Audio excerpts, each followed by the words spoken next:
ঈশ্বরের সকল প্রতিজ্ঞা প্রভু যিশুতে পূর্ণ হয়। পবিত্র বাইবেলে খ্রিস্ট বিশ্বাসীর জন্য প্রচুর প্রতিজ্ঞা আছে। আজকে যে প্রতিজ্ঞা নিয়ে আমরা আলোচনা করব তা হলো প্রার্থনা পূরণের প্রতিজ্ঞা।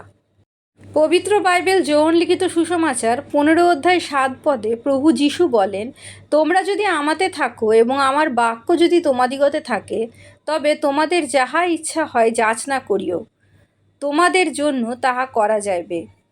প্রভু যিশুর বাক্য যদি আমাদের মধ্যে থাকে, অর্থাৎ বাইবেলের বাক্য, প্রভু যিশু যা তার শিষ্যদের বলে গিয়েছিলেন, পুরাতন নিয়মে পবিত্র আত্মার অনুপ্রেরণায় ভাববাদীরা যারা যা লিখে গেছেন, যা ঈশ্বর মানুষকে বলেছেন, সকল বাক্য যদি আমাদের হৃদয়ে থাকে এবং আমরা আমাদের জীবনে তা পালন করি, তখন আমরা প্রার্থনায় যা কিছু চাই পিতা ঈশ্বর তা পূর্ণ করেন প্রভু যিশুর নামে।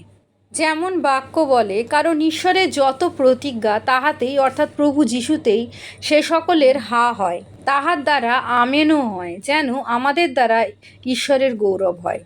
পিতা ঈশ্বরের প্রেম, প্রভু যীশু খ্রিস্টের অনুগ্রহ এবং পবিত্র আত্মার সহভাগিতা আমাদের এবং আমার শ্রোতার সাথে নিত্যকাল বিরাজ করুক। আমেন।